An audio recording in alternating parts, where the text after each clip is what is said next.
Welcome to my world. I'm your host, Kevin Rutherford. It is Monday, May 22nd. We are here live. Today's going to go fast. I'm only doing an hour, and then I've got to get out of here. So jump in quickly and join us. It is a free-for-all. Phone lines are open right now. Like I say, jump in quickly. This hour is going to go by fast. 855-950-3835. If you have anything at all you want to talk about, a question, a comment, a topic, jump in and join us. Do it quickly, and we'll get to those calls here in just a little bit. I do have some things that I want to talk about. One, I'm going to let you know the schedule is going to change this week. I am experimenting, so this may not be a permanent schedule. It may be. We'll see how things go. We're making some changes, moving a couple things around, and adding some new shows. So here's kind of the rundown on what we'll be doing this week. So Mondays are not changing. Mondays are free for all. We're fine there.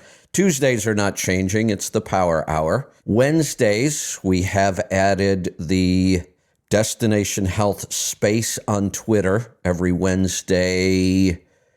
I think we're doing that at noon. I may move it to 11. I had it set up where I wanted to take like an hour break and then go do the space. We'll do that for now. I may change that. We'll see. Thursday and Friday are the days that are changing.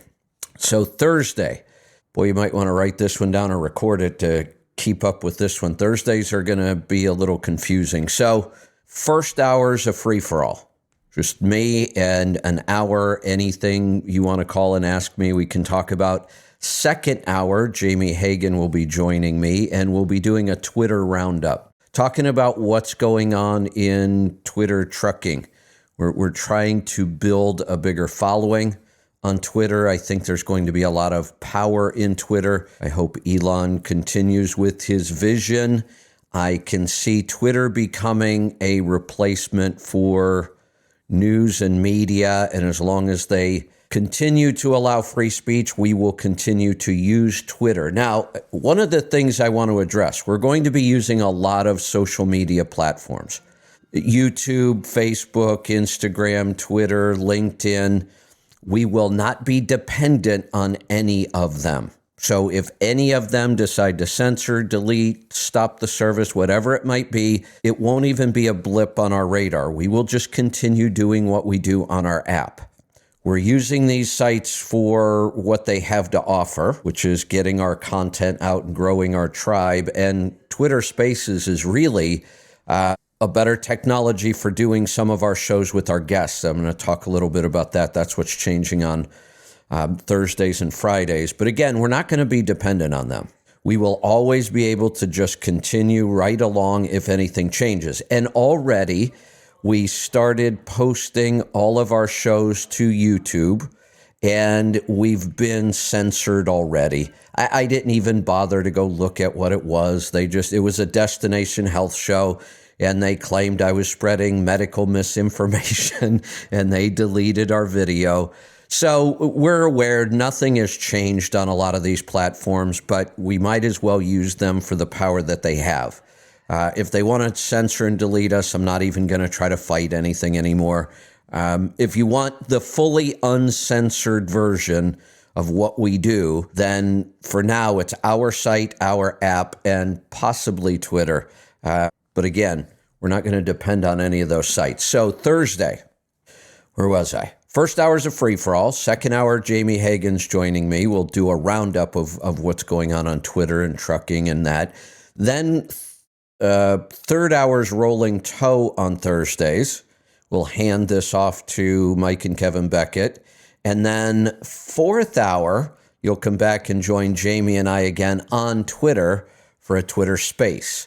The beauty of the Twitter Space, it's different than the show. For one, it's much easier for me to have co-host other speakers. The technology is much easier than our setup right now. Hopefully, when we get our setup done soon, we'll have some of those same advantages. But for right now, it's a great use of Twitter. And Twitter, again, opens us up to a whole new audience. So if you want to come over and join us, we will also be recording all of the Twitter Spaces, and you will be able to listen to the replay in the app.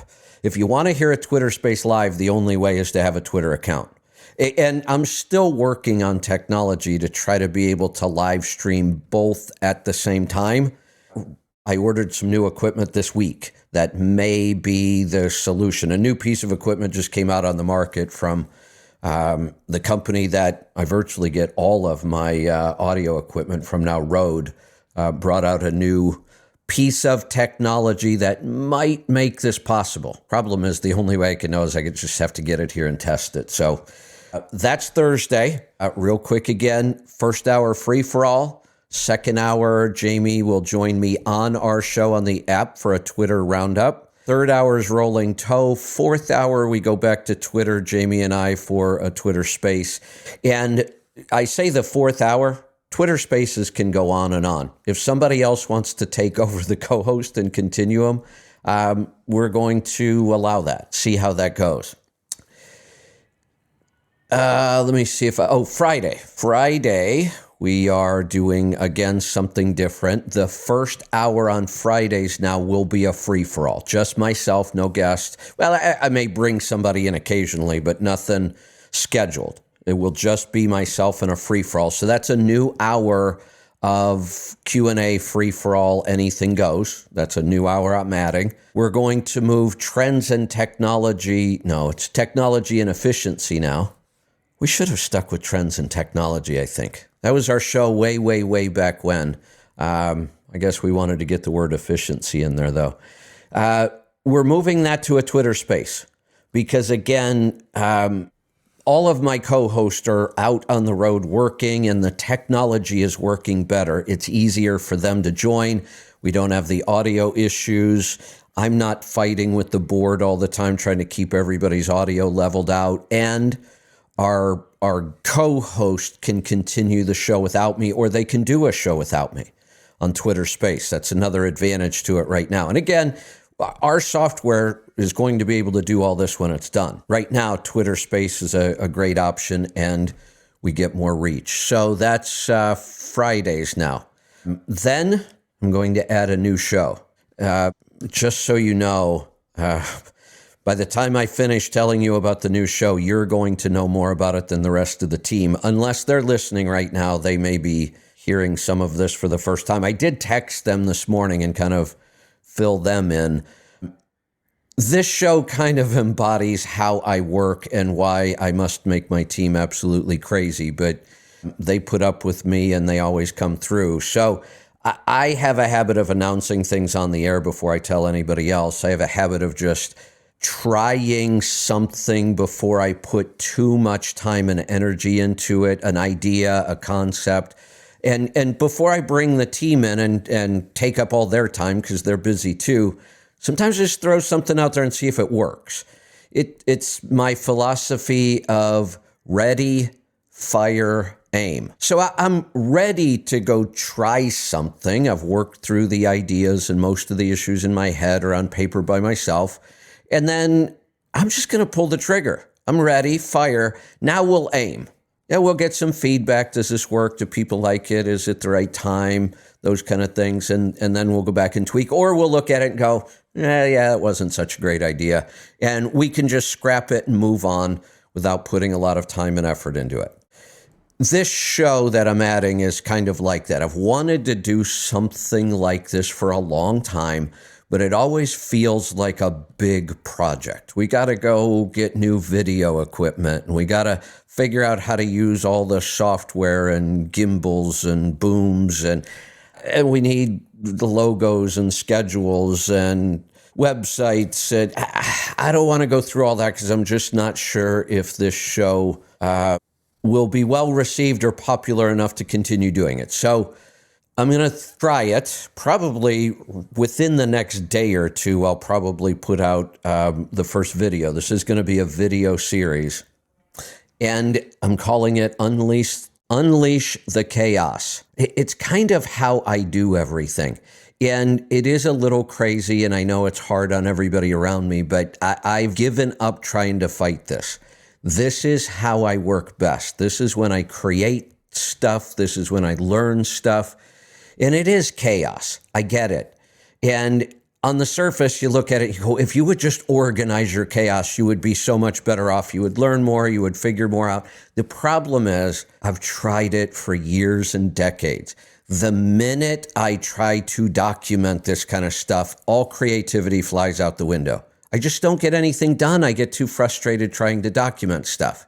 Even if I hired somebody to follow me around and document everything, I don't think they could do it. And I don't want somebody following me around all day. So chaos it is. I'm not fighting it anymore. We're just going to roll with it. So the show matches my approach of chaos. We're calling it Chaos, Unleash the Chaos. There's two parts to it. We have the Chaos Garden and the Chaos Kitchen. And because the show's about chaos, there is no schedule. And you never know. I won't even know sometimes when I pick up the phone. Is it going to be in the Chaos Garden? Is it going to be in the Chaos Kitchen? Could it be both? I might be picking something in the garden and taking it into the kitchen to do something with it. But it's going to be about food, from seed to, we'll have to come up with a cool saying, from seed to what? From seed, no, I don't want to do that. From seed to where it ends up in its ultimate journey. We'll think about that for a while. And the way I work in the garden and the kitchen is chaos. I've talked about it. I will take one seed or one plant and I will plant it with 5 completely different methods and kind of see what works better. One, I'll start in a small cup and transplant it 3 times before it goes out to the garden. One, I'll start in the garden directly. One, I'll start by starting the seed in water till it germinates. One, I'll use a different type of a planter or a different feeding method, or I could go on and on and on. I get it. If I would document all these things, I would learn faster. But again, I can't. Once I start trying to document, then the whole thing falls apart. So that's what this is going to be about. I'm the same way in the kitchen. Here's an example. People always want recipes from me. I can't give recipes because I don't even have any. And the joke around my house for anybody who's eaten here is that enjoy the meal, you'll never have it again. And that's, in a sense, it's true. So here's an example. I may open the refrigerator one day and see 2 bottles of hot sauce that are almost empty. I have no idea what they are because I made them and I didn't label them. I have no idea what peppers or combinations of peppers they may have come from. I'm not even sure if it started as a fermented hot sauce and then became a refrigerated hot sauce. I don't know. And I have 2 of them and I don't know what they are. So now what I'm going to do is I'm just going to mix them together because I don't have enough of either one. And then I'll use it in something like my chili or my barbecue sauce that time. Well, it might be really good, but you're never going to get that again because that's just the way I cook and that's the way I work in the kitchen. It's just total chaos. So, and then to make this more chaotic, I actually have a section in my garden called the Chaos Garden. Now that's a very specific. So the Chaos Garden, the name is just the theme, big picture in general, the chaos theory, the way it works. But I do have this specific place in my garden called the Chaos Garden. So when I'm planting seeds, by the way, I'm not seeing any phone calls. I don't know if you're just really into what I'm saying here, so nobody's calling. But remember, we only have an hour today, and I've already taken 15 minutes. So if you want to jump in, pick up the phones, anything goes. You don't have to talk about what I'm talking about. I'm just giving you some updates from the weekend and new show schedules. So 855-950-3835. So here's another piece of chaos. I collect seeds from stuff I'm growing. I still buy seeds because there are some varieties that I do like, but they're hybrids, so you really can't collect your own seeds. So I just buy those every year. I tried to get my seeds organized. I can't do it. It's way too much work and too much time. So instead, when I'm recovering seeds, and I know what most seeds look like, I can tell a tomato seed, a pepper seed, a cabbage seed, a basil seed, whatever it might be. But what you can't tell are the varieties. And I grow lots and lots of different varieties. But Seeds are seeds for me. I'm not going to try to separate them by variety. They go into one tin. And when I want to plant some peppers, I just start planting peppers, and I have no idea what variety I'm getting. I take that one step further, though. When I get down to, say, well, I don't want to put a number on it because it's more chaos than that. When I get down to a point where it doesn't look like I have a lot of these seeds left, I have a bucket, a 5-gallon bucket with really fine dirt in it, real fine soil, mostly compost, and I just throw the seeds in that bucket of dirt. Now, that bucket of dirt is completely dry, bone dry. There's no chance the seed's going to start to germinate.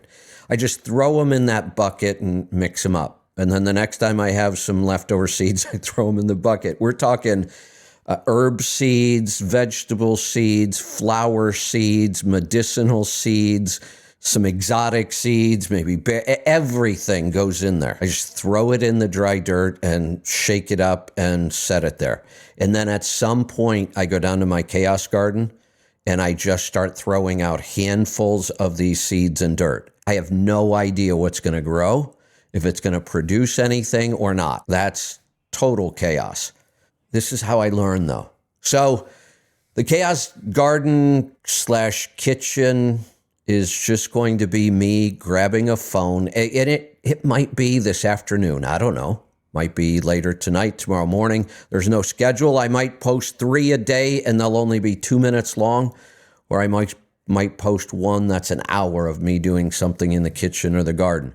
In the kitchen, we'll be making yogurt and fermenting vegetables and making sauces and recipes and canning. I'm going to start working on a series of canning meals for the truck, not just meat, but meals with a lot of meat in them, obviously.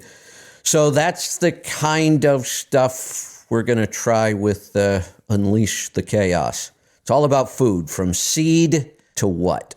If you've got any ideas on that, send them to me. Unleash the Chaos, from seed. We got to figure it out. But it's all about food. Everything you can imagine with food. We're going to go to the phones. We've only got about 40 minutes left, so jump in and join us. We're going to get started in Ohio today. Herschel, welcome to the program. Well, Kevin, you've talked to me enough that you probably can guess what I'm going to say the name of that should be. Go ahead. From seed to shit? I knew it. Yep. That one's in the running. Who knows? It's chaos. We might as well just follow the theme. Well, if you threw an S or an O in there, you thought that. Say that again. You broke up. Twitter. If you threw an O in there somehow, then you would have SOS, because you could use that to clean it up. That's right. Hey, we got to work on that. All right, let me think about that. Twitter Spaces. You've been talking about it, and I've been goofing around with that damn thing. I've been on Twitter for a long time. Main reason I'm on Twitter is because I love racing, and there's all kinds of good racing news on Twitter. Oh, good. And so I follow you, of course. And so I did hear you say the other day you forgot to hit the record button, so that's part of it. Twice. How in the hell? So I think I figured that out. How in the hell, when you do the Spaces thing, like Thursday, Friday coming up, how in the hell do we get to it so we can listen to it? Can you make that so that I can get it? Because so far I ain't figured it out. It is a little clunky. Like I said, I'm still figuring it out, and it's changing. Twitter is changing so fast right now, which is good. It's just hard to keep up with. But I scheduled a space so that people would know about it ahead of time, and then there's a little button there so you can set a reminder. But then when I went back to start the space, I couldn't find the one I scheduled. So I had to start a new one, which means all the people that set the reminder didn't know that I was in a different space. So I'm still trying to figure it out myself. Here's the best thing I can tell you. You already follow me, but go to my page, and right to the left of where it says follow me, you'll see a little bell and a plus sign. Click on that. Then you'll get notified when I do stuff. Now, it might get a little annoying because you'll get notified every time I tweet, and you may be able to customize it. I tweet a lot, But you'll also get a notification when I do an event, and you can just click and set a reminder, and then you'll have the link. And I'll try to make sure we always post it on the top of my profile page. So if you know there's a space coming up on Wednesday, I'll try to make sure that one's pinned to the top. So you go to my profile page, and then you'll always have that link there. Okay. I just followed that link and I was able to do that. The only problem is now I have 11 in a little red circle for notifications. That's what I mean. So I tweet a lot. I'm very active on there. So on the Twitter, at least on my iPhone, at the very bottom, there's home and search and then your regular notifications. There's mail, but in the center, there's a goofy looking thing that you might call, kind of like a microphone that looks like it's smiling. That's Twitter Spaces. And if you hit it, that takes you to Spaces. I just found that. I've been looking for it. I finally figured that out. And I believe once you're there, isn't there a search option? Because there's a lot of spaces going on. There is a search at the top. Yeah, so that's one way you can probably search for my name or Let's Truck. I'm not sure what you would search for. But that's one way. The other way on the phone is if on the way I have mine set up, and it might be different, I don't know. If you look at the top when you're on the phone and you're on the feed, the very top of your feed, you should see Spaces scrolling by left to right. Now, I don't know how much. I did not see that. I don't know how much good that does anyway, because if you click on it, there's just a whole bunch of spaces, and then you have to find the one you're looking for. The best way, like I say, is follow me, get my notifications, and then we'll schedule our spaces every week, and that way you can click on it and set a reminder yourself.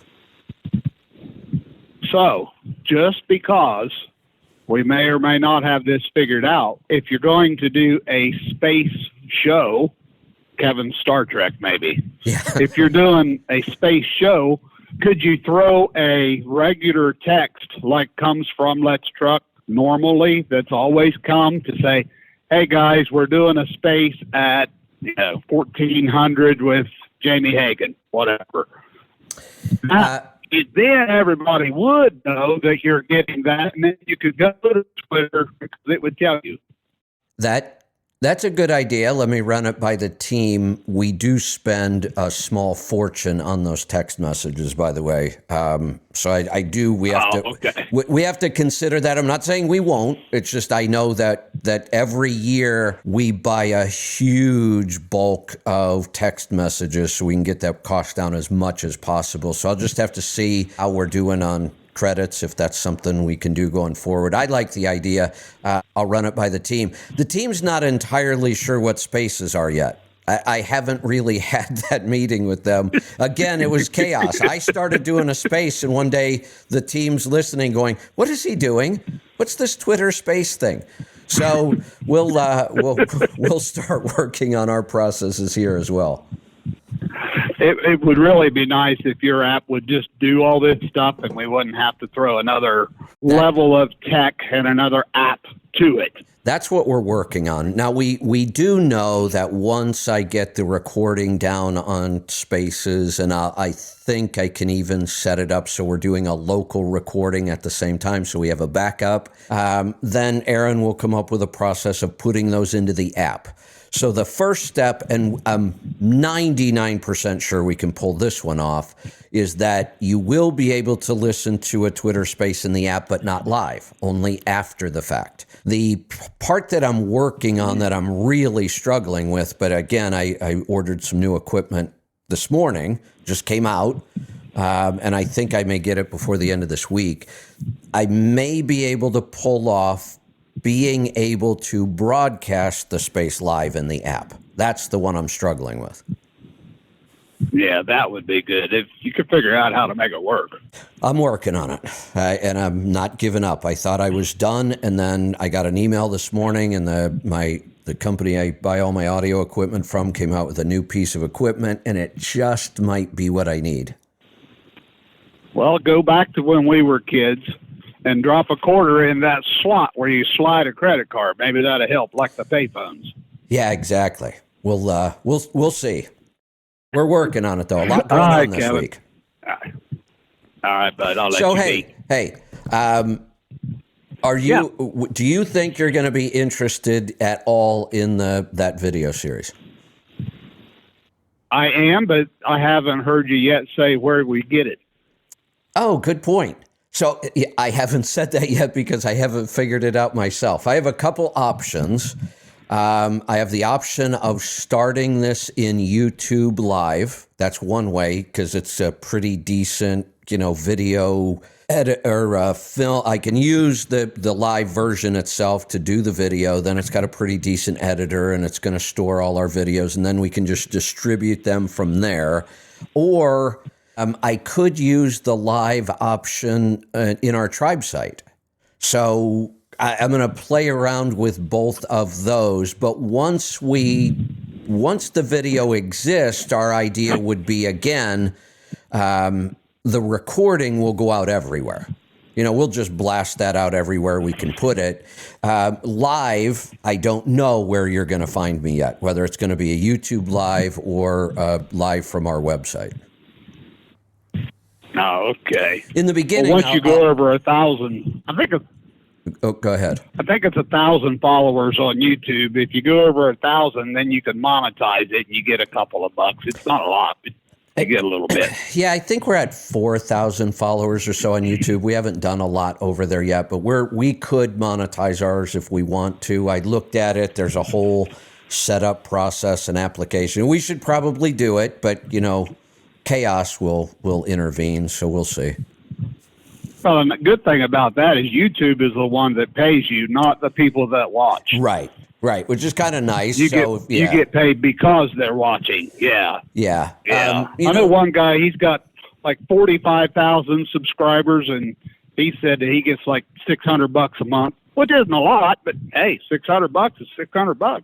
Yeah, and the number of subscribers is one factor. How often they watch is another. Your total watch time, and already our watch time is going through the roof on YouTube because we went back and we are posting 3 videos from every show every day.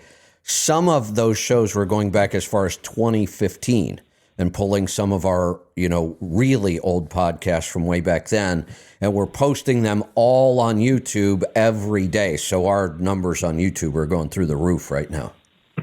Yeah, and if you're not doing it, and I haven't looked you up on YouTube for a while, but make sure to tell everybody, hit that the thumbs up, because if you do, and somebody's watching something that's even closely related to what you're doing, then your stuff will pop up to them all by itself, and you don't have to do anything. It just pops up in the feed. That's just good advice all around on social media. Everywhere you see us, if you would, now don't do it if you don't think it's good, but if you like the content, like it, share it, do all that stuff you do on whatever site you happen to be on, because you may see this on Instagram or LinkedIn or wherever.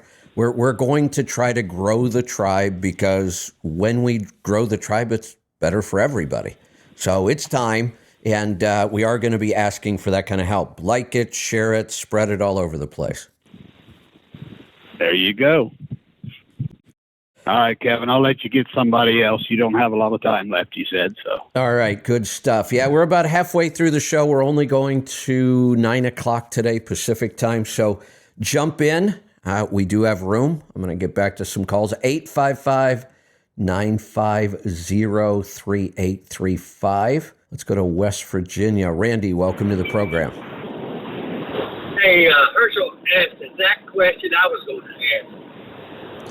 And when you told him how to do it, I went through it, and I'll fix it. So every time you send one, I get a message.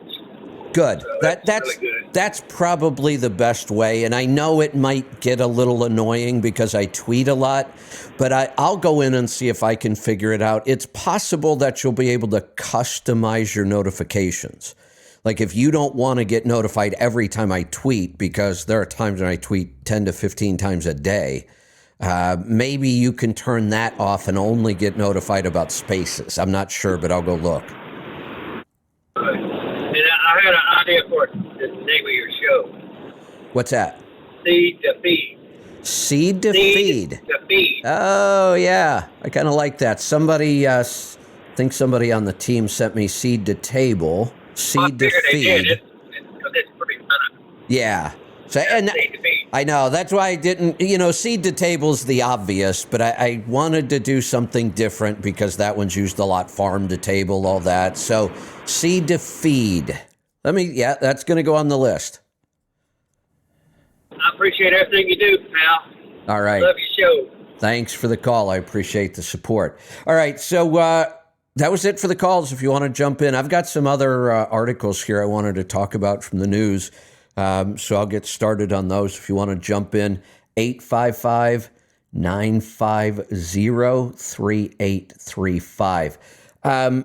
When I took that trip for the two speaking engagements I did in Tennessee,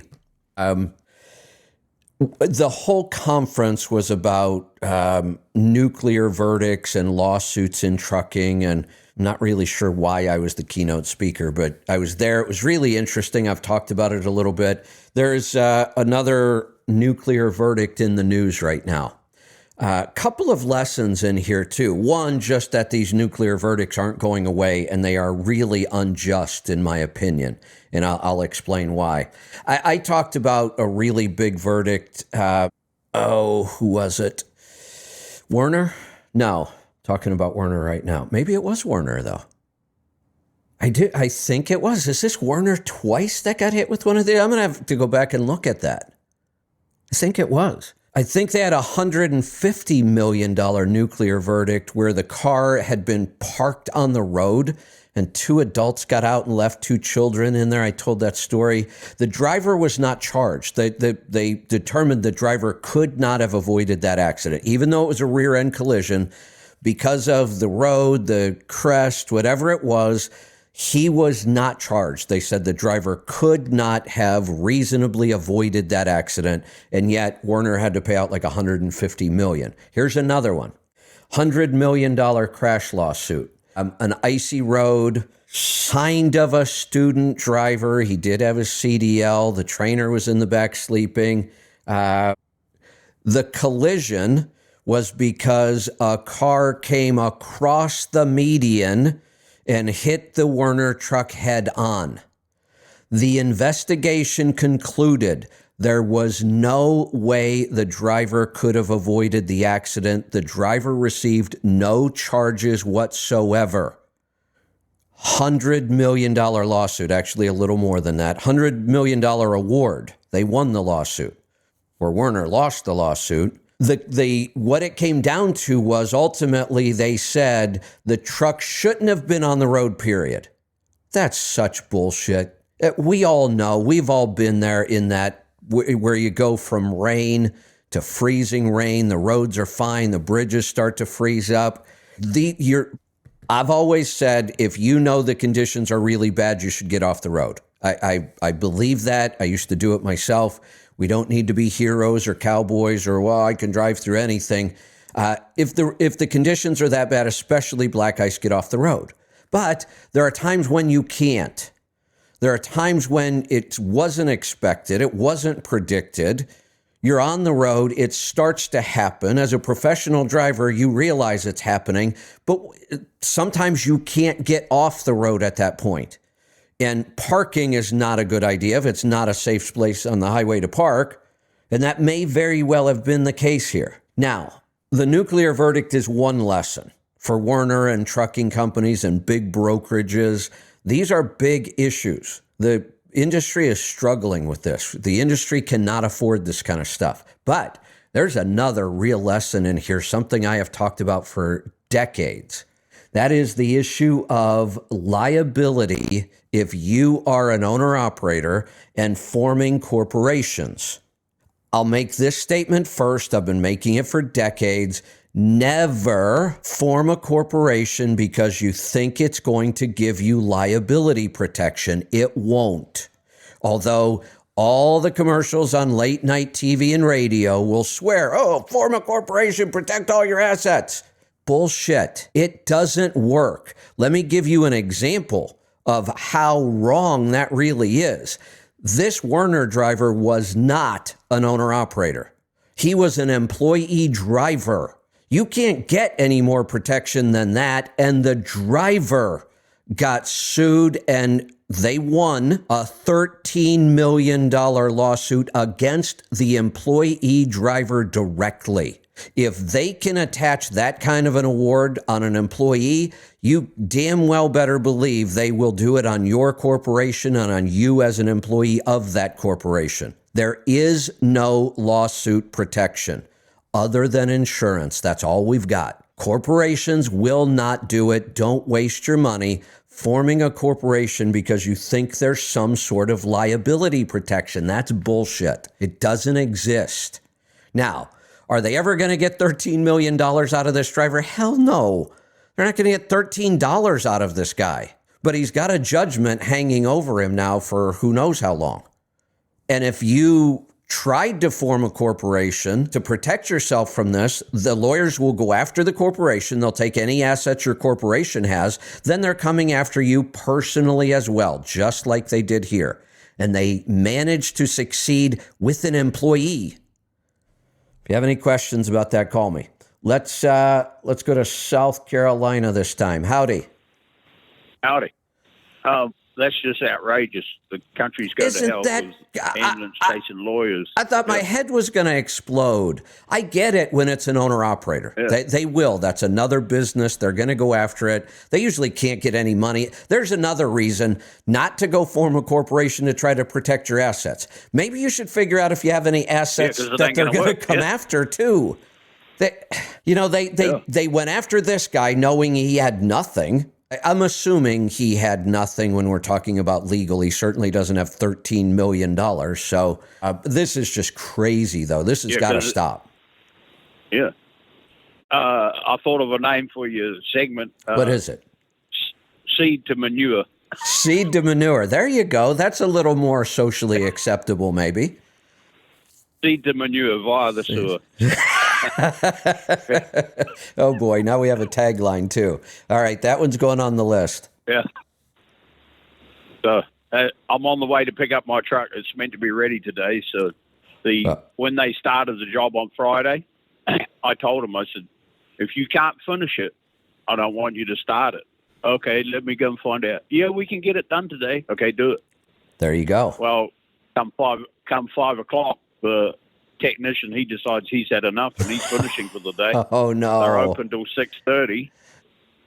Yeah, so I said to the service writer, I said, go and tell that technician I got $200 cash if he'll stay late and finish it, because that was cheaper than staying in the motel for the weekend. And I had other stuff to do as well, so can't make money sitting in the motel. And she comes back, he's already clocked out, he doesn't want to do that, so he'll finish it on Monday. So I've been sitting in a motel all weekend twiddling my thumbs. So. Oh, yeah, you got to love that. So let us know how things go when you get it out. Yep, will do. Okay, talk to you later. Thanks. All right, thanks for the call. Let's see. Calls are starting to pile up. We'll try to get through them here because we... Yeah, I'm here. There you are. I'm hearing something. All right, go ahead. How's it going? Hey, my show name is Seed to Soil. Seed to Soil. Oh, I like that, because that's really where it's ultimately going to end up again, isn't it? It eventually ends up back in the soil. All right, it's on the list. We're getting some good ones. Hey, did you? I thought you mentioned last week that some of these Twitter Spaces were available already on the app. Was that the case, or are they not posted yet? I thought it was, because the first one I remembered to hit the record button, and then I did 2 or 3 more and forgot to hit the record button. But Aaron is still working on the process of getting them into the app. So we don't have that worked out yet. Nope. I misspoke on 2 things. We're back to the chaos, because I work in a bubble by myself and I don't have I don't know what's going on half the time. The other day I said the 2 sites were combined already. because I kept seeing all this. What I didn't realize was Aaron and the team are pre-populating the site, so it's there, but it's not live for everybody. I could see it, but so I am starting to post as though it is one site, and then when we get things kind of working out, then we'll probably flip the switch and make that happen. So I misspoke on both of those things the other day. Okay. I wonder if they're not accepting memberships right now, because I actually went on the day you said it was combined. I went on to renew my subscription, and on the app there's a little thing that you click choose a plan, and I clicked the drop down menu, and it said something about it's not available or something. There was no option to click. I'm going to ask right now because I know the team's listening and I don't know the answer to this. It's possible, since I don't know how we were doing this transition, it's possible that we've also turned off new subscriptions because they're going to change. I'm not sure, but I'm asking right now and I'll see if we get an answer or not. Okay. Yeah, I actually let mine lapse with plans because I knew you were close on combining them. So I thought, well, I'll just wait until he combines them. Yeah, that's the chaos through the transition here, but we'll get through it. Yeah, and then as far as the store goes, you might not have a direct answer, but do you guys keep in stock the Garmin dash cameras? I placed an order last Friday, and I hadn't seen any notification that it actually shipped yet. Let me see. Wait, I'm getting some. I can call Tribe Care too. It's not a big deal. Yeah, I'm getting some answers here. On the sign up, go ahead and sign up for Healthy Tribe. That's the subscription that will continue. Okay. Yep, that's the one I had before. So yeah, and then when you're in Healthy Tribe, we're moving all the trucking information over, so you'll be getting all of that as well. As far as the Garmin dash cam, I thought that we kept everything we sell. I think we keep everything in stock, at least a small inventory on some of the more expensive electronics. But I'm sure I'll get an answer on that here any minute now as well. Normally, those are in stock. They should ship pretty quickly. I know the store has been swamped lately with new products coming in and a lot of orders going out. The dental kits have been huge. We've sold out of those so many times already. That's why I was actually asking, because I ordered both. I ordered the dental kit and the GPS, and if I have to maybe cancel the GPS and reorder that, we're going on a trip for a month of June, so I want to have the dental kit at least. I was hoping to have the dash camera as well, but you know what you should do then? You should call Tribe Care so they can give you a specific answer about your orders. Okay, that's what I'll do. All right. Anything else today? That's all I had. Thank you. Perfect. All right. Thanks for the call.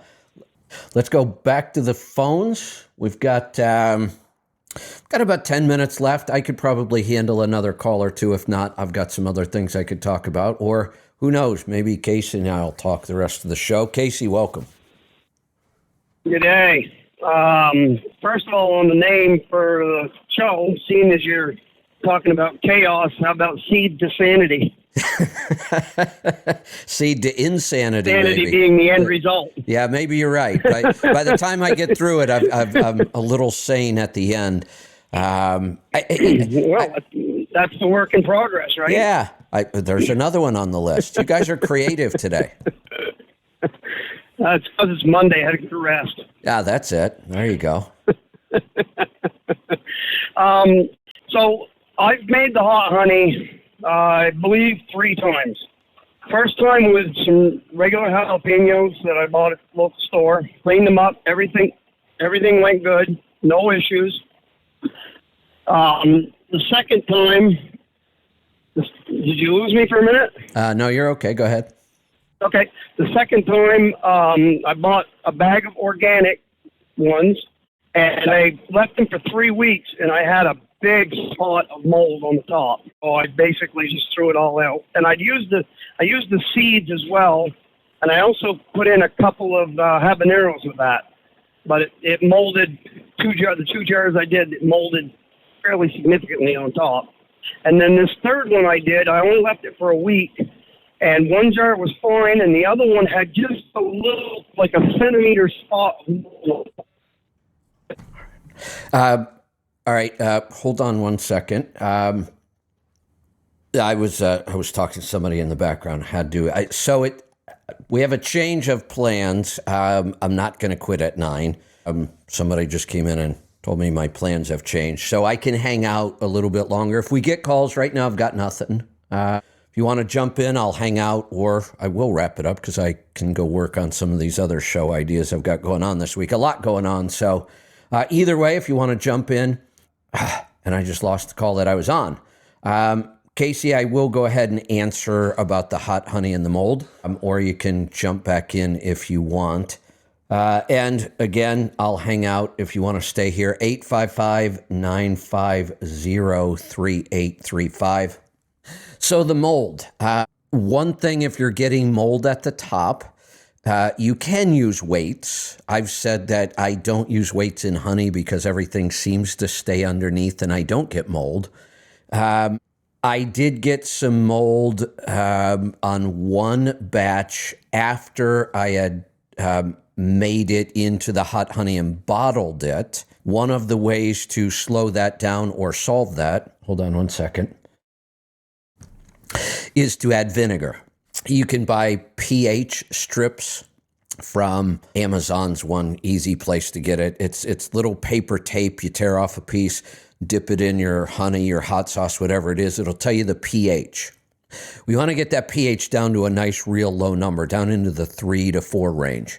And the acid in the vinegar will do that. And the acid can actually improve the hot sauce or the hot honey anyway.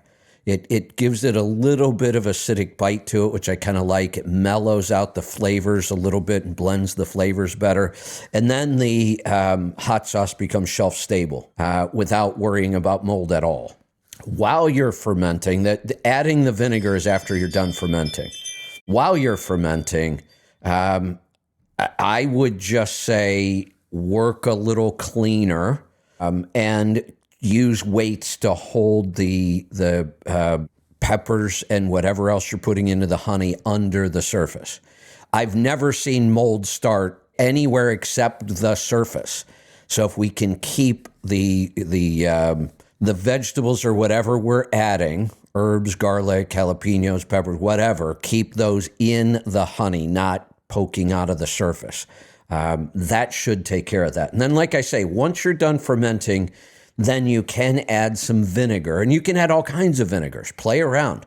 Apple cider vinegar, white vinegar, rice wine vinegar, balsamic vinegar. Get creative, but test the pH, get it down into like 3.5 range, and it becomes very, very shelf stable and it won't mold. The other thing to remember is this is truly fermenting, and we have had bottles explode. The fermentation process with honey seems to be powerful, probably because there's so much sugar there for the bacteria to feed on, and you can create some crazy pressures. So be careful with that. Make sure you're venting. Let's go to Texas. Tony, welcome to the program. Kevin, hi. Tony from I Hate Brokers Trucking. Yeah. All of these times that I've called, and you can't remember that I own a Packard, even when you said you'd kick my ass if I sold it. Yeah, it's so traumatic for me to even think about Packard engines. I think I block them out mentally. Wow, this phone really does suck. I can hardly hear you on my end. But, hey, do you know which Garmin I should get along with my watch that works and has a dash cam? I really don't have an answer still for that. And with what you're talking about, lawsuits and stuff, I can't go around without a dash cam. I thought all the Garmins we sell in the store are compatible with the Garmin dash cam. Okay, so the dash cam is separate. It doesn't come on board with the actual screen. Let me check. We have the dash cam. I don't believe the Garmin Diesel has a model with a built-in dash cam. But here's the thing. I wouldn't get one if they did. The problem with in my opinion, the dash cam physically on the navigation device is now it limits where I can mount the navigation device.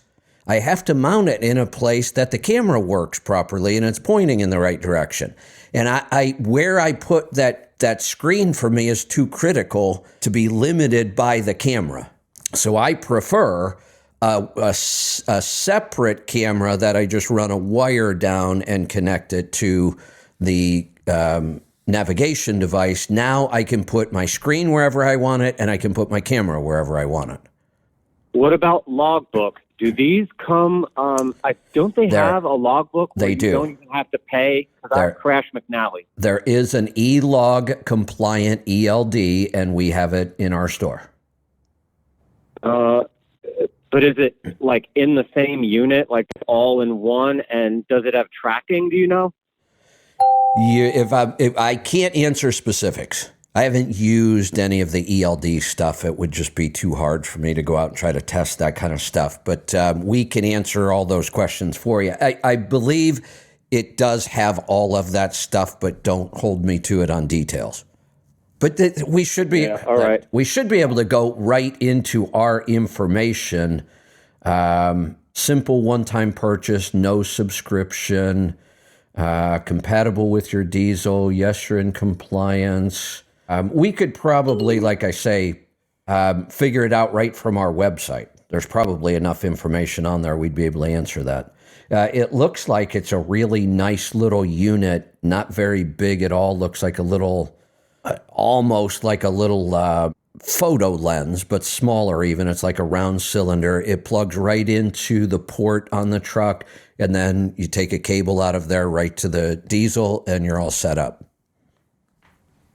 I imagine you wouldn't have it unless it import to the DOT. If you get a roadside stop, it can send them all their logs to them. 100% compliant, and right now that's a pretty big deal. I've reported on 3 different companies that have been producing ELDs that all lost their compliance. That seems to be a big thing right now. These companies aren't staying compliant. Now, Garmin, a lot of those ELD companies are new. They got formed because we needed ELDs. Garmin's in a whole different category here. Yeah, Crash McNally, it's been pretty good, but of course the truck routing sucks, and I want it to be compatible with all my other stuff. I don't often talk about nutrition and health on the show. I hardly listen because I do so much stuff myself, but I do have something if you needed something else to talk about. Sure, go ahead. I have this problem when I work out where the bowels don't clear completely, and then when I run and stuff, it's like irritable bowel. Like I'll have to get the runs during my workout sometimes when I'm running. And I called Dr. Radio, and of course they said, okay, you need a colonoscopy, even though my friend who's a GI doctor won't do it because I'm in such good shape. There's just no reason. Good for him. To do that. And eat more fiber. Oh, Joe, please stop with the fiber stuff. If we haven't figured out by now that fiber is not the answer to digestive issues, told the story before, I'll go back. I've had digestive issues my whole life, going back to when I was a child. In kindergarten, I drank grape juice. It was the only one because they said I was lactose intolerant. When I was 10, I spent a week in the hospital, and they said I had colitis and I should eat more fiber and less fat and no fried foods and all kinds of crazy stuff. And it didn't work. And I was taking all kinds of fiber supplements, and none of that worked. And I've tried all kinds of stuff on and off. You know what finally fixed all of my digestive issues? Keto fixed most of them. I did have to go through several fat digestion kits to get that working. Carnivore, for the most part, no digestive issues whatsoever, and that is the lowest fiber diet I've ever eaten. I am eating less fiber right now than I ever have in my life, and my digestion is better than it's ever been. Fiber's not the answer. I do got to say, he does agree that you don't drink, that you shouldn't do fiber. He didn't say that, so I'm kind of wrong. But he did say more bland cereal, like in the morning, and cut out dairy. I could agree with the dairy. We should cut out dairy while we're trying to solve digestive issues, even if we're eating carnivore. You're just going to have to skip the dairy for a while and be even more restricted until we get it figured out. Usually, though, on carnivore, there isn't much to figure out. It just works. People might experience some constipation in the first week or two, and then that seems to resolve and we don't see it again. It's almost always plants that disrupt our digestion. So, and cereals are the worst offenders. Cereal grains are what is creating things like leaky gut and irritable bowel and Crohn's and all these other inflammatory digestive issues are caused by cereal grains and gluten and glyphosate. So eliminating plants or minimizing plants in our diet is a better way to fix digestion. My guess is going to be, if I had to try to find the root cause of why you're having these specific issues, my guess would be that your working out is actually creating too many stress chemicals, cortisol and some other things, and that may be causing the disruption. You're absolutely right. I do this green supplement where it's like basically dirt and all these vegetables and like super blends of like dirt and stop that vegetables. Yeah, I'm doing too much of that. Why is this watch saying HRV status wear for 3 weeks? I mean, I wore it for 3 weeks and I've got everything else. It won't do an HRV, and I don't even know what that means. Are you wearing it at night when you're sleeping? I was. I didn't for the past 2 months, but before that, I was. Yeah, you won't. I was for about a month. It's really hard for the watch to create HRV if it can't monitor while you sleep. If it can monitor HRV while you sleep, you should get a reading within a day or two. I got one for the day, but it can't do a 3 week. Like it says, wear for another 3 weeks. What is it trying to do? Like a lifetime? And what does that mean anyway? You want that number high, right? Yes, this is a number we want high, and people confuse heart rate variability, which is what HRV stands for. They confuse it with heart rate. It is a very, very different measurement. It is a measurement of what the heart is doing. So here's the easiest way I can explain it. Heart rate is how many times your heart beats in a minute, correct? I think we're all pretty familiar with that. We good so far? Yeah, I put it on mute so you can't hear the interference in this truck. Got it. I'll go ahead and explain then, and I won't ask for feedback right now. So heart rate is just simple. How many times your heart beats in a minute? You can figure it out with yourself with nothing but your fingers. Find your pulse in your wrist or your neck. Feel the heartbeat. Look at a watch, and nurses will just do it for 15 seconds and multiply by 4. But if you want to be more accurate, count your pulse for the full 60 seconds. And let's say that it just happens to be 60. You actually add 60 beats in that minute. We would assume, but we would be incorrect, we would assume that your heart was beating once every second. But if it were truly beating once every second exactly, you would be almost dead. You would have a very, very low heart rate variability. That's the important word. HRV, what we're measuring is your heart's going to beat once, and then we're waiting for the next beat, and we're measuring the time in between the beats. If it were 1 second for that whole minute, you had no variability at all. You would probably be dead. What we want to see is a lot of variability. So this beat, maybe there was 0.7 seconds in between.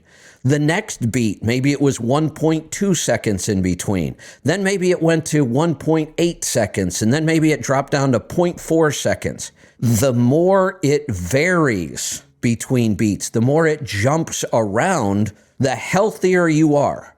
Now, I don't know how to explain why that is. I've read about it and I don't really get it, but we know that it's absolutely true. It is a direct correlation. The higher the number of your heart rate variability, the healthier and stronger you are. And we can change this number. I've changed mine from the low 30s to the high 50s in less than a month. And I'm doing it right now. I'm back up into the low 50s again, and I had been down into the high 30s when I was biohacking some things. But that's what HRV is. I now believe it is the single most important indicator of health that we can measure ourselves. So, Tony, you can unmute yourself and tell me what you think of all that. Yeah, I get it. Yeah, I'll just have to ignore it and just keep doing what I'm doing, because it says I'm at 63 right now, but 7-day average it can't do because I lost the data and I haven't been wearing it at night. But it's saying all that's good, VO2 max. Because if I think about it, I'll go into AFib and I want to create this variability. Yeah, right. Well, here's the interesting thing. Think about it. Here's the interesting thing. If we would think about stress, we're going to be in a really stressful situation. Would our heart rate variability go up or down, do you think? Up. Nope, it actually goes down. What is weird is that when I'm doing sit-ups or something with my core, my heart rate, you would think it'd go to really high because I'm breathing heavy. It goes down to 90. Interesting. And when I'm running, it's always 150. That is so weird. That is weird. Kind of the same thing, maybe. Yeah, that's an interesting something about that movement is actually calming you. It's not a bad thing. That's an interesting discovery there. But when we are stressed, our heart rate variability actually goes down. But if this is the ironic thing about this, if we use what's called eustress properly over time, that builds our heart rate variability. So when I talk about the cold exposure, the heat exposure, the breathing, and the HIIT training, the resistance, the high intensity resistance training, all of those things in the moment when we're doing them make our heart rate variability go down. But ultimately, when we do them a couple times a week, it will make our heart rate variability go up over time.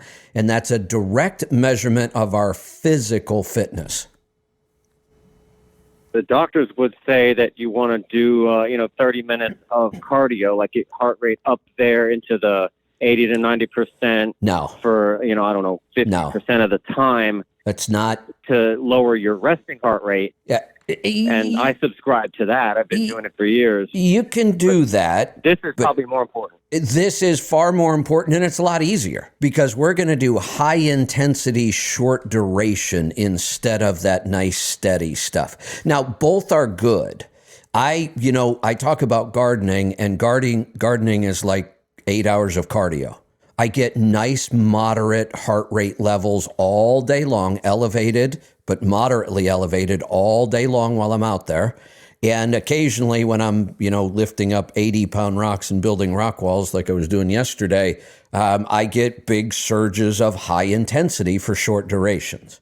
So that's really what we're looking for. I'm not a fan of these long duration cardio events. It's not that it's bad for you. To me, it's just not worth all the time invested unless I really enjoy it, and I don't. In my sphere, it's all about your peak, peak achievement and how high you can get your heart rate, the really intense. So you have to build a really big foundation first and go long distance. But wait that a minute. Determines the height of your peak when you're going really fast. I would argue that. Because I don't do that. I hate long distance. I hate cardio. So instead, I would jump right into HIIT training. So instead of me going out and running 2 miles, which would be a cardio event for me, I will go out to the back hill here behind my house, pretty steep hill, and I will sprint for 30 seconds up that hill as fast as I can go, and then I'll walk back down. And then I'll sprint back up, and I'll build the same kind of cardio you will. I'll just do it in a much shorter period of time.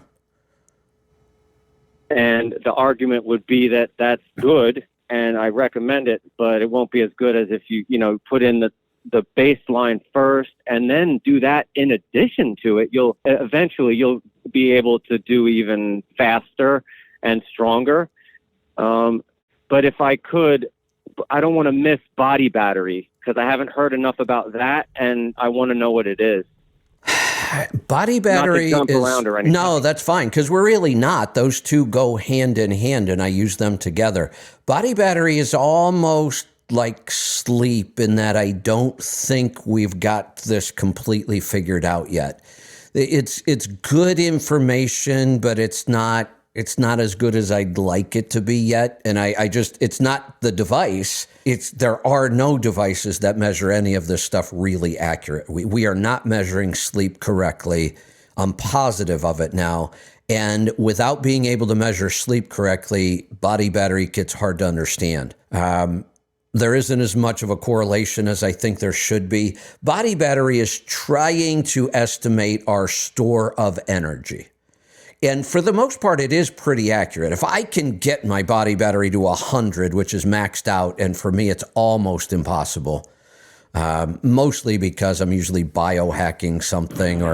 But if I can, I know if I wake up and I've got a body battery above 75, maybe I don't get to 100, I could go out and do physical labor for 12 hours straight that day and I'm not going to wear out. If I wake up and I've had that really bad night of sleep, my body battery's under 10, I might as well forget physical exertion today. I'm not going to be able to do it. I just don't have the energy.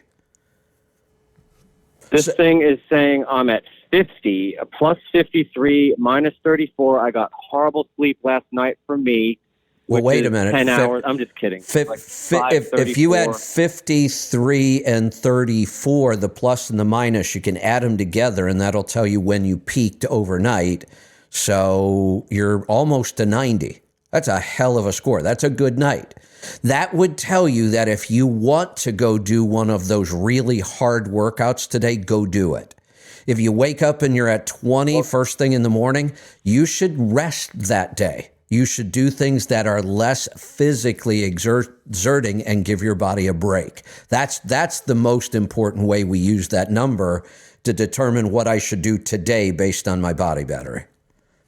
I'm one of those people that will do that workout if I'm at 0. You shouldn't. In the rain. But you shouldn't. Am I missing on a group? Because why are we doing this if we're not sharing our results? Am I supposed to be like contributing to a group on these Garmin stats? Like, are you taking data? You should if we were running something somewhat organized, and we're not yet. So people do share it on healthytribe.com. We're not really organized on it yet. I use a lot of my data, or I can look at what somebody's posting and figure something out. A lot of other people might not be able to. So to answer your question, it'd be nice if we were sharing more and we had more of a formal program, but we don't yet.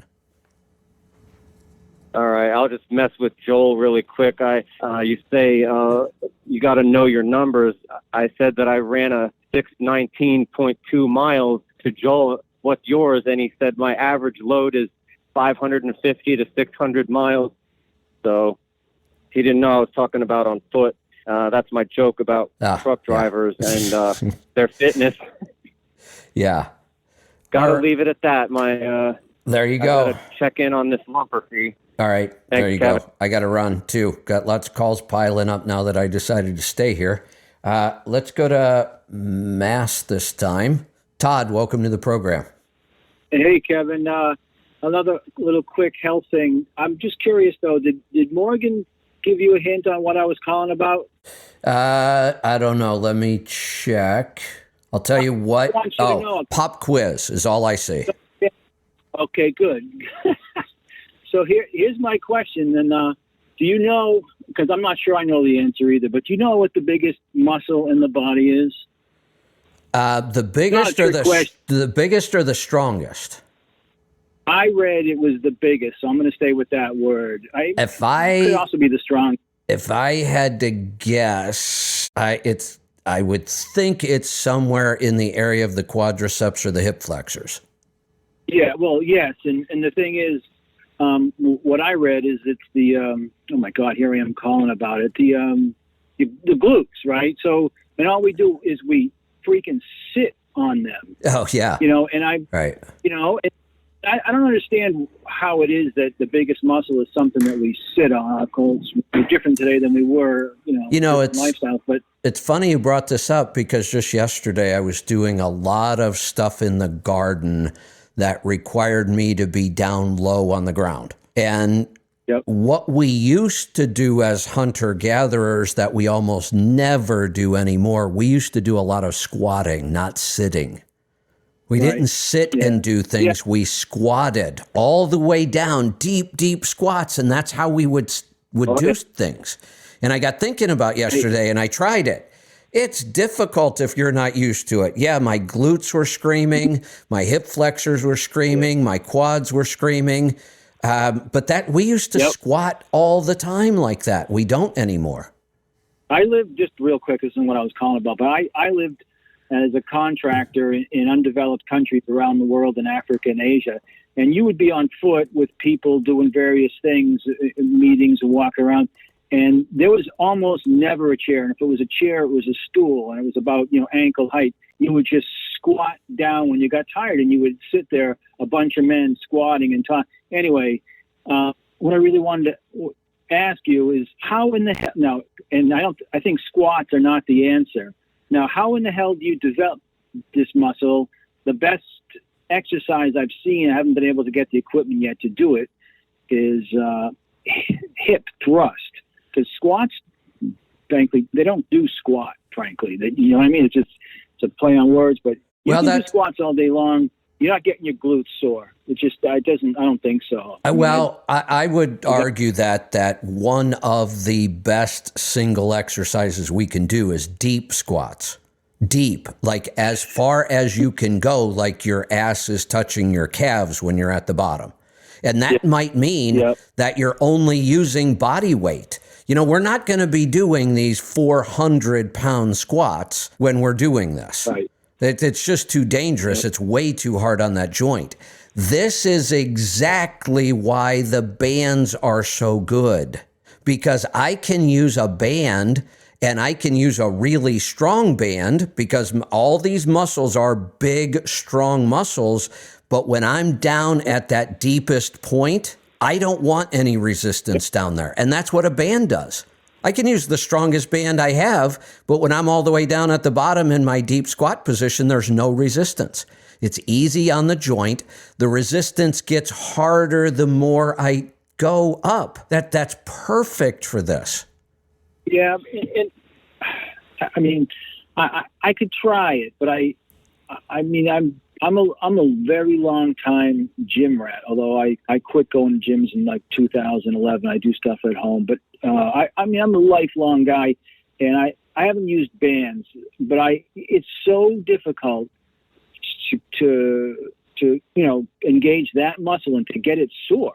And if you haven't done squats like I haven't for years, and you do them, which I have recently, and you just get your quads sore, maybe it's hard to get sore when you're a carnivore, I guess, but you cannot get that glute muscle sore. So if that's the case and you've got another exercise like you said, then do that. That's fine. Sometimes it's a positioning thing. Sometimes it's just a little different for each person. Are your toes pointing in? Are they pointing out? But ultimately, I believe in results. And if you have another exercise that you feel you get better results from, then you should do that. Yeah, I'm going to do it. I'm going to hand make like a regular bench you would use at the gym is flat. I want to slant it down, like I'm going to guess 20 degrees, so your back isn't. It's just an awkward thing. You just have to, your feet flat on the floor and then your back on the. Anyway, I don't want to get into that detail. That's why I haven't done it yet. But I've tried it with what I do have, and it engages it. But I don't have what I want set up yet. And anyway, I wanted to see if you knew something from your time, owning a gym and all that, and something. So I'm the guy, I posted the pictures. I eat raw steak, grass-fed steak in the truck, and even people in the tribe think that's strange, and it really becomes normal. after a while. And so I'm looking for things, even though I'm home every day while I'm on the road, so I don't have to pack stuff, because I can always find a parking spot in left field in a lot of big grocery stores. And I'm just wondering what you think about if I crack a couple of eggs in something I can just shake them up and just drink them down and steak and eggs that way. I don't think there's anything wrong with raw eggs at all, or raw meat. I eat both. It's not a real regular thing for me, but I enjoy both of them. I've never been afraid of raw eggs, even store-bought. I don't use store-bought eggs anymore. Well, even if I do, they're going to be pastured and all that. But when I used to eat conventional eggs, I've been eating raw eggs my whole life. It's just never been an issue for me, and I've eaten raw meat my whole life, beef especially, but I eat very, very rare pork these days. I've never really ate raw pork because I don't like the texture or the taste, but raw beef is beef carpaccio, beef, there's another dish where it's sliced. Can't remember that one. But yeah, I believe that eating part of our food raw is a good idea. And right. So just parenthetically, the hunter-gatherer thing, that's where I said I lived overseas in these developing countries. I find it hard to believe that, whatever it was, 300,000 years ago, whatever, that people were going to use a resource that they could build a shelter with or make a weapon from, just going to use it, if they have control of fire, to burn or whatever, cook or apply heat to their food, when you can just eat it raw. I just don't see it. And so I'm looking to eat more and more foods raw. Well, let me also throw something else in here, though. I don't believe we should eat all of our food raw. And there are people who believe that they eat raw food diets. They tend to be vegan, vegetarian, raw food. But I don't believe we should eat all of our food raw. The act of cooking food makes it much more digestible. There is an issue there, and there is a belief that we developed bigger brains after we learned how to cook food, and it's one of the things that separates us from other animals that can't cook food. There's a strong belief that cooking food changed us and allowed our brains to grow bigger. So I do believe we should be cooking at least half of our food. And I don't have any scientific reason for saying half. It's just what I've kind of thrown out there. I would not eat an all raw food diet, but I wouldn't eat an all cooked food diet either. I would have a mix in there somewhere. Okay, I think so too. And I guess, and I never thought to put a number to it, but maybe that's where I'm headed, to get raw, half raw, because I just can't, because I know microwaves will literally change the molecular structure of food. And when I hear you talk about it, it makes me cringe a little bit. But applying heat, some mild heat, I think, is not entirely without value. Only thing, one word comes to mind is lycopene in tomatoes or watermelons. Well, wait. Cook it, yeah, you're going back to plants again, and I think we got to throw the whole plant stuff out the window till we figure it out better. But I can talk about cooked meats and animal products, and I don't stop at lightly cooking. I pressure can stuff at high temperatures and high pressures. I think it's good for us. It breaks the meat down and makes it much more digestible. And what are we damaging? The nutrition we get from meat is not easily damaged. The one thing we lose completely when we put heat to it is vitamin C. And I've talked about you should be eating raw liver if you're worried about vitamin C, because raw liver is loaded with vitamin C. Just don't heat it up. Don't cook it. But when we cook meat, we don't damage the minerals. You can't damage those. They're metals. They're not going away. They're not changing. We may be slightly changing the structure of the proteins and the fats, but it doesn't seem to have any negative consequence. Nobody eating a pure raw food diet is healthier than somebody eating a partially raw food diet and mostly cooked at least half. There's just no evidence that cooking our food has any negative effect at all, and has very positive effects. Now, what else are we losing with heat? And here's another reason why we eat raw. We're losing enzymes and bacteria with heat. So that's why we don't have to eat all of our food raw, just some, so that we get those enzymes and bacteria. Yeah, I completely agree. I was gonna come up with the word enzyme. I might have come up with the bacteria, but I'm familiar with it. I just, like I said, I used to be a raw vegan, which is what I think I suffer so much from oxalates and recovering, and why Yes.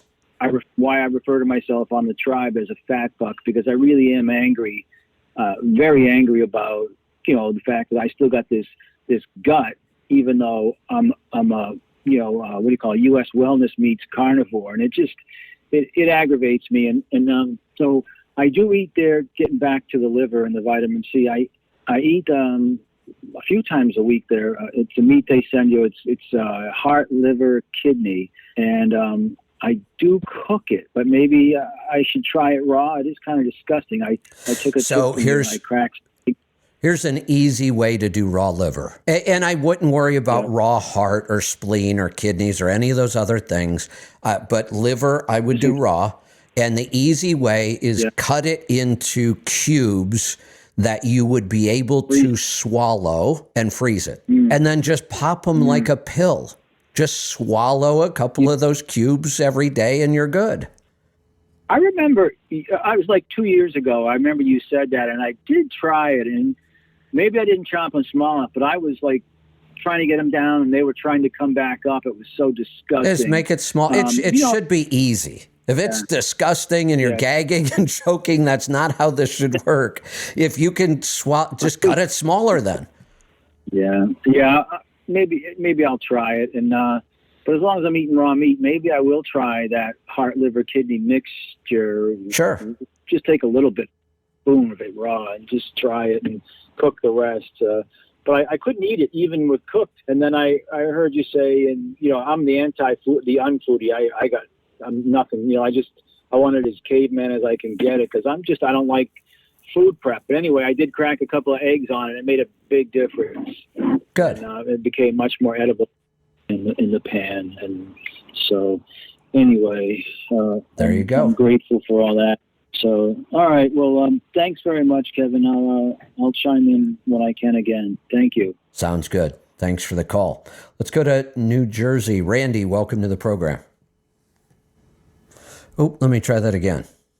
Randy, welcome. How you doing today, Kevin? Doing great. What's on your I was mind? gonna say, there's the beat. Yeah. Well, listen, I have to say something on what Joel said on Friday. He started saying about how when people say cat engines were the best ever, he gets like completely upset, and he started talking about the crankshaft. Yes. I'm surprised he didn't say nothing, because we all know, we've all heard about the cat crankshafts cracking, but we also know nobody ever replaces the crankshaft dampeners. Yeah, and that is a factor in it, there's no doubt, but that engine tends to be even more susceptible. And really, I think he was being a little over the top, and I do it as well, because we've both fought this forever. This perception of, that is just the bulletproof engine, when it's really not. It has a couple of issues we have to be very careful of in our common. The crank's one, but so are head gaskets. We blow more head gaskets and crack more heads on cats than almost any other engine. Yep, I've heard that, but I will say I'm kind of happy with mine. I had an in-frame at 1.3 million, but I have over 2 million on the original block, the cam, and the crank, and all the followers and rockers. Yeah, there's no doubt. We're not saying it's junk. It's not. It's a good, solid engine. It was, the heavy haul choice, and it should have been. When you compare it to the other two, when we had the big three, Cat was clearly the winner in heavy haul. What we're trying to get people to understand is that was a long time ago. Hell, they don't even make an engine anymore. But this idea that if we were to take the best configuration you could ever put together for heavy haul with a Cat and a traditional driveline, 18-speed, heavy differentials, whatever it might be, build the best heavy haul configuration you could have ever built with Cat, we can blow it out of the water now with a Volvo. And people look at you and think you're an idiot if you say that. But it's provable. It's physics. It is a much better setup for heavy haul. I have looked at the new Volvos, like you guys said, and yeah, it definitely ain't the Volvo 5 years ago. We'll just put it that way. No, this idea now of being able to spec a truck that has crazy low crawler gears, that we have unlimited startability, and we can then spec that same truck with all that startability to run in 3 different gears at highway speeds. That's unheard of. We can't do that. We can do it with Freightliner, but not much of anything else. And even Freightliner's options aren't as good as Volvo's.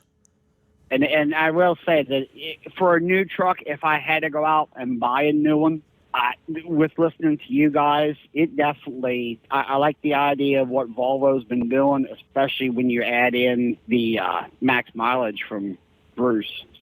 Honestly, if I had to do that would be as the way much as I recommend the max mileage, if you were to spec this truck right and run it right, it's not necessary. Doesn't need any additives. Gotcha.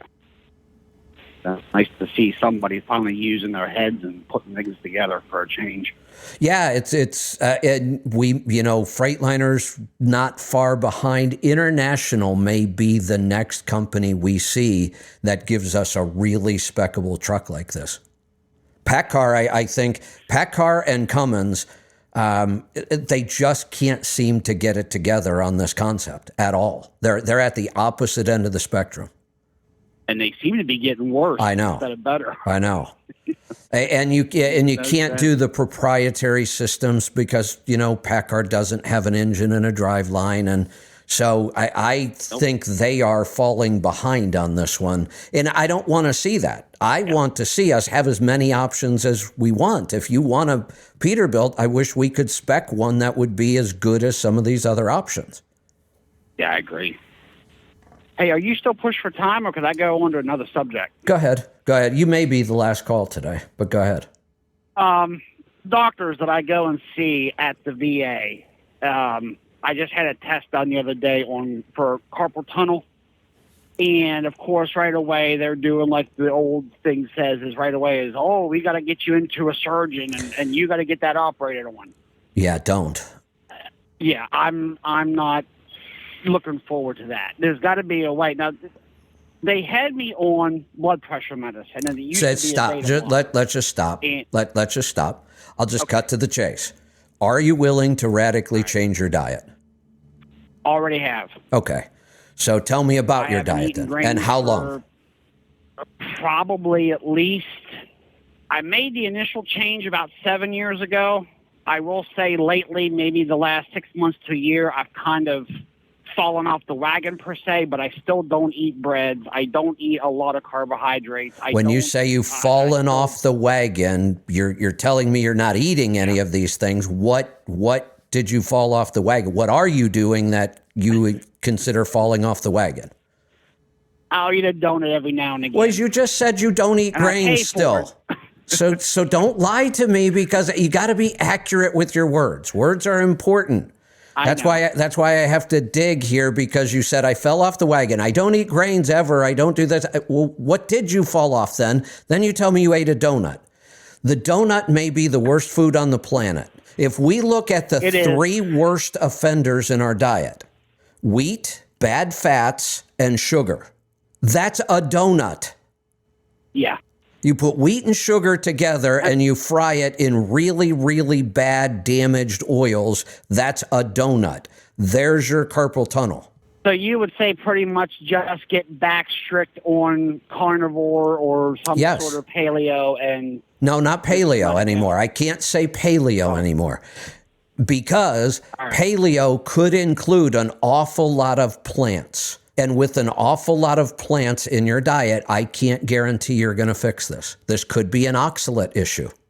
And if you keep eating a whole bunch of plants and you're overloaded with oxalates, the rest of your diet might be really clean. This is not going to go away. All right, so I really have to go to strict carnivore then. Nobody does really strict well, I shouldn't say nobody, but it's rare. We don't have to get too strict on carnivore. I still eat plants. I'm more careful about which plants I eat, and I watch oxalates and lectins and phytates. And if you're willing to monitor all that stuff and kind of know what you can eat in the plant world and what you can't, then go ahead and eat the plants. But if you're not sure, then the closer you stay to carnivore, the better this will resolve. All right. So that's the second thing. They wanted to get inside already and operate. Of course they like do. A foot of my large intestine. Oh, hell. And I'm like, wait. Stop. Yeah. You were talking about carpal tunnel. What's going on? What they want to take out intestine? You didn't tell me about that. Oh, this was the time before they did when I was 50 years old, they did a course. They threw a fit, and I finally caved in and went and got a colonoscopy done. And when it came back, they found this odd nodule or lump or something you want to call it that was in my intestine close to the appendix. And of course, the doctor's in there telling me, well, we don't know what it is. It could be cancerous. We don't know, but we just recommend you just take it out. And while we're in there, we'll just remove the top foot of your large intestine, take out the appendix and everything. Never. No. Never let them take out part of your body unless we have 3 doctors and at least 2 of them functional medicine doctors telling us it's the only choice. Yeah. Well, I got into an argument with the surgeon because she's like, well, it could be cancerous. I said, it could not be. Absolutely. Like, So well, let's. It might turn into cancer. Everything, every cell in our body, not. every cell in our body has the potential to become cancerous. And many of them do. Yeah. And then our immune system eliminates them like it's supposed to. So if I'm eating a good, clean diet and I have a strong immune system, I'm not worried about cancer. I'm just not wanting to go down that road. Your brain could develop Alzheimer's someday. Maybe we should take it out. That's probably what happened to the doctor. I think some of the doctors have already had exactly their removed. Yeah, it's our medical system is designed for procedures. That's how they make money. And I hate to be that hard on the VA because everybody. Oh, the VA's the worst. The VA's the worst. I know. Because it's government run. That's the problem. But then if you don't use it, you lose it. It's like, oh my God. Sometimes it's like, all right, I might as well just go pay for my own. I made that decision a long time ago. I pay for my own medical care. Yeah, I might not be too far behind you. Because, I understand they want to take care of me and stuff. No, they don't. No, they don't. Stop lying to yourself. They don't care about taking care of you. The individual people might. We don't know. Some do, clearly. Some don't. Some are somewhere in between. The problem is not the individual people. The system is not designed at all to take care of yourself, and stop saying that. The system is designed to milk as much money out of you as they possibly can. Oh, you're right about that.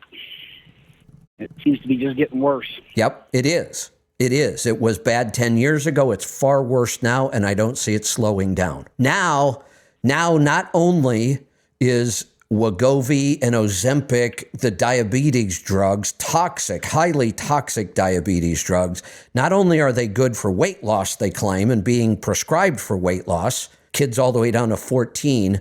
There was some new report that just came out. I don't know. They're good for something else, mental health or something. I don't know what it was. I tried to ignore it, actually. But there's some new thing they're going to start pushing these drugs for because that is their model. I saw them advertising a drug on TV the other day. It was a totally illegal commercial. That drug has never been approved for that, and yet they were advertising it. It's called off-label advertising, and they will pay a fine because they did it. But they don't care that it's illegal. They'll pay the fine because they make more money selling that drug to you. All right, we're going to wrap this up today.